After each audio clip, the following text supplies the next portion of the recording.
Hi guys, welcome back to my channel. Alright, so full moon in Capricorn, moon trining Uranus, and sun trining Jupiter. That's a whole lot. So first off, you guys know I always like to let you guys know where the players are and what they're doing. So you've got the sun in Cancer at 3 degrees. You got the moon in Capricorn at 11 degrees. Mercury is stationed direct now, and it is in Gemini at 16 degrees. Venus is in Cancer at 27 degrees. Mars just entered Leo at 8 degrees. And Jupiter is retrograde in Pisces at 2 degrees. Saturn is retrograde in Aquarius at 12 degrees. And Uranus is 13 degrees Taurus. Neptune is 11 degrees Pisces. And Pluto is 5 degrees Capricorn. The North Node is 9 degrees Gemini, which means it's about 9 degrees before it shifts because the nodes go backward. With the moon and the sun being in an opposition, especially with the sun being in Cancer. Cancer is the first cardinal sign. You guys have to think about that. It's cardinal water. So it's getting things ready for us to advance into Leo season, which is the highest vortex point of the chart of our lives, of the cycle, of the earth cycle. This being in an opposition to the moon, and the moon is our harmonious aspects, our emotional integrity. If you think about it, we're made of 90% water, and so what this just means is that we're swayed and we have emotional pulls by the moon as it changes. So the moon being in Capricorn is not a harmonious aspect at all. It's actually in fall. It's not in detriment, but it's in fall. And the reason for this is because it's at home when it's in Cancer. So when it's in Capricorn, it's opposite. This means that it is in fall. And what this means for us is that instead of being more versatile and open and expressing ourselves the way that we need to, we're more grounded, strict, more structured, and more composed with ourselves, more reserved. And so what this means for us, especially with the moon in Capricorn trining Uranus and Taurus being the sign of the foundation, and Uranus being the planet that is of shaking up the foundation, breaking things down or whatnot. This makes for a magnetic change, a magnetic energy that's coming through that's just going to change everything. So this full moon is about change. It's about breaking the karmic cycle and finally changing. Now, if you follow my last videos, you'll know that we've been adding up, and it's going to be a continuation of continuous change as we evolve. That's the lesson of evolution. But this change is something deep within yourself. It's almost like a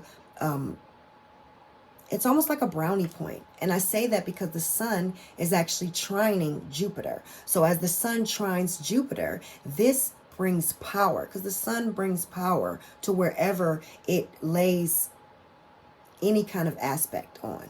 And as a trine being a harmonious aspect, it's sending heavy power to Jupiter, fueling Jupiter. And Jupiter in Pisces is higher knowledge. It's a deeper awakening. It's a higher evolution of understanding. That's what Neptune in Pisces is all about.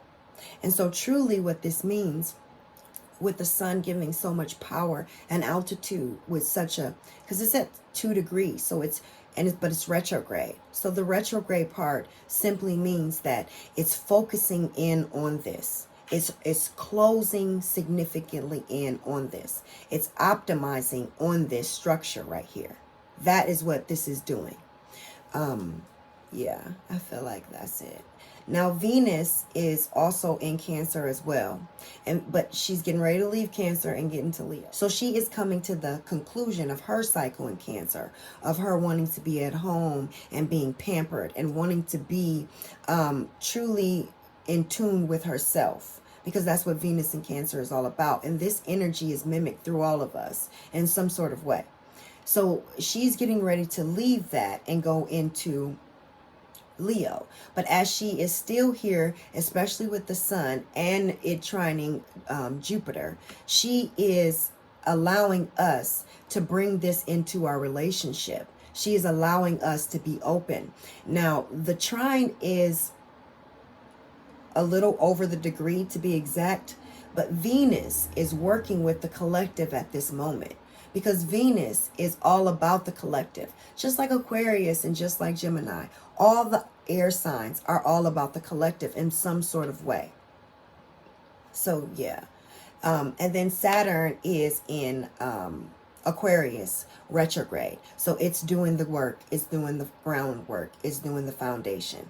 And in Aquarius, it's not making any significant trines or aspects. Another thing I want to add as we go through this chapter, we need to look to the future, but we also must look to the past. So as we look to the past, we understand that we have just come out of a lunar eclipse in Gemini, no less. And what this means for us is that we are trying to communicate.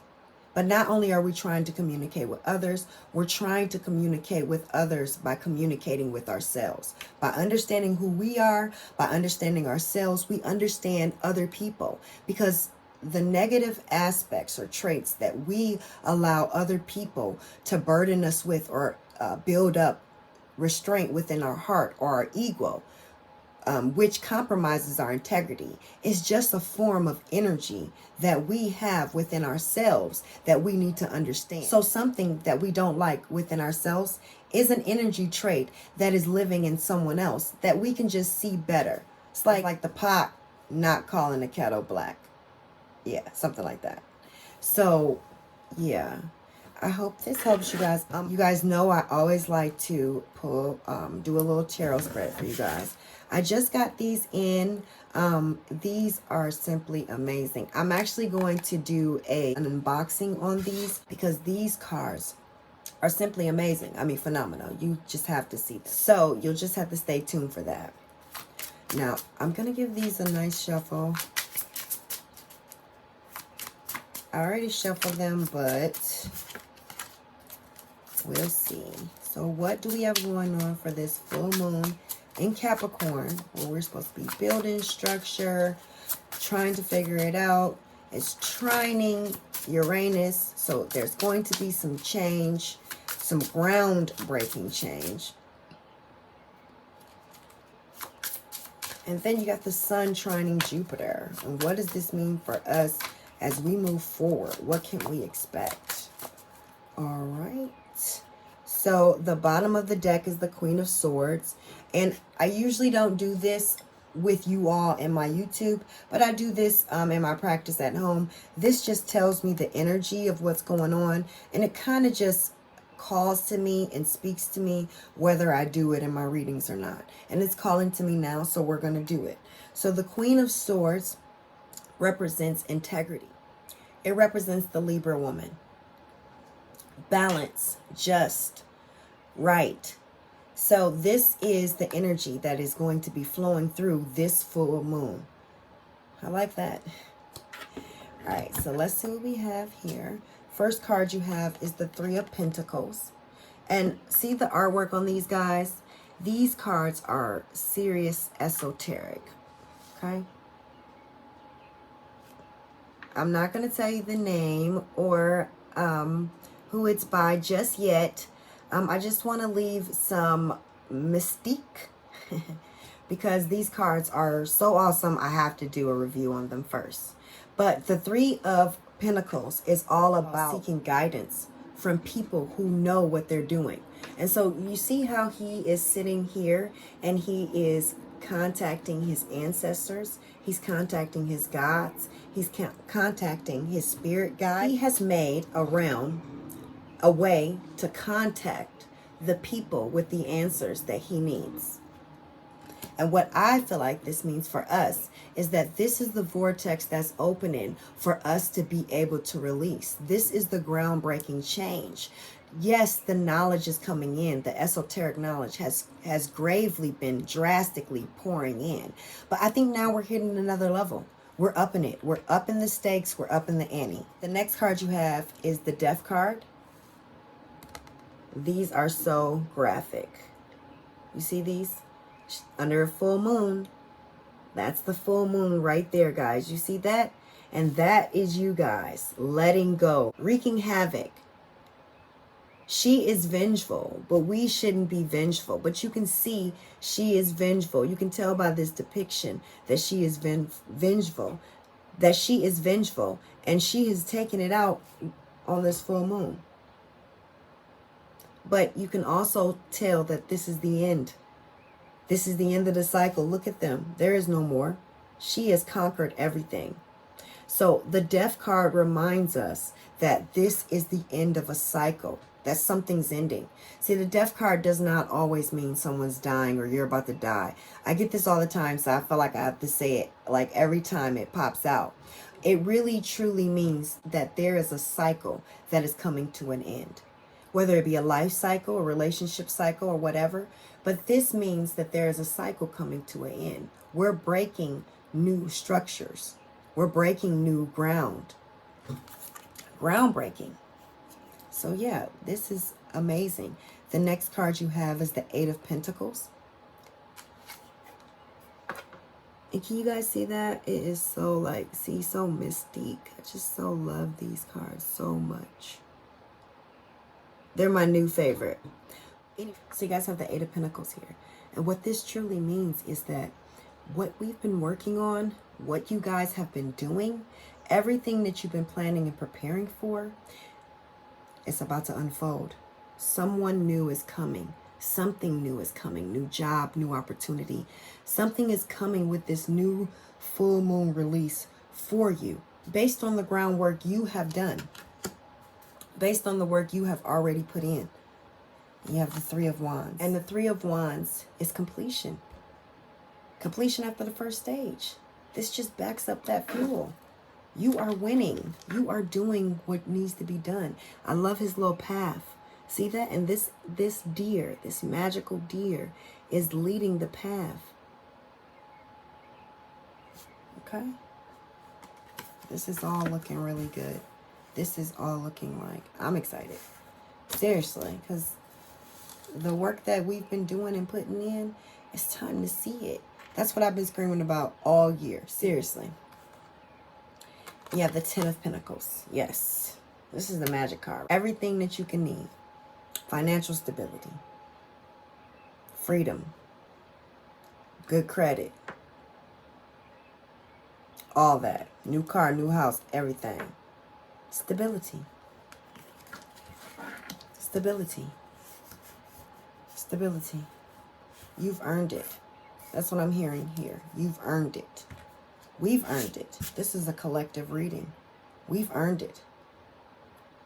And the last card. So you have the Nine of Swords. And what this is torment. Because we are eating ourselves up with the anxiety, the anticipation. We're waiting. We're ready. We've been ready. And that's what this is. I also want to pull from The Heart Oracle by Natalie Gordon Taylor. I love these cards. They're so profound. They have a deep esoteric understanding that heavily connects to the earth and where we should be in the cycles. I'm all about cycles.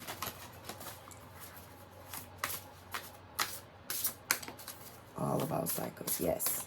All about cycles. All right, let's give it a shuffle. Let's see what we have. The journey.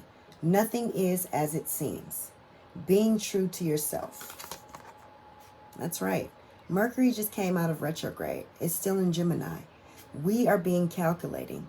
We are processing everything that just happened so that we can be ready. So that we can be forward. Because we've been waiting to take action for, it feels like forever. I don't know about you guys, but for me, it feels like forever. So you got two that popped out. Time wave, being in the present moment. I love these cards too. That's right. So this just truly means that we're aligned, guys.